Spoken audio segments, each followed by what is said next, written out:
আবে আজ 31 তারিখ, বছরের শেষ দিন। তো কাল তো 1 তারিখ, 1 জানুয়ারিতে পিকনিক মিকনিক করবি না নাকি? কি বলছিস তোরা?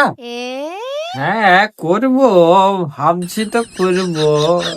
হ্যাঁ, করবো না কেন? পিকনিক তো করবো আমি। কটা করে বল পিকনিকে?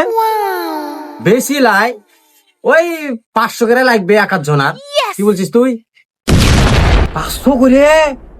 হ্যাঁ, 500 করে লাগবে। তাহলে পিকনিক মিকনিক করবো না। কি পিকনিক করবি না আমাকে?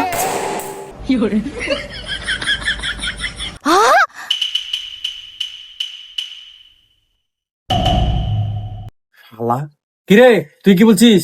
করবি না করবি না? হ্যাঁ হ্যাঁ করবো। বল কটা করে লাগবে? 5, 10, 20 টাকা লাই, 1000 বল। কেউ না করলে আমি একলা করবো। বল কটা করে লাগবে? ঠিক আছে, চ পিকনিক করবো।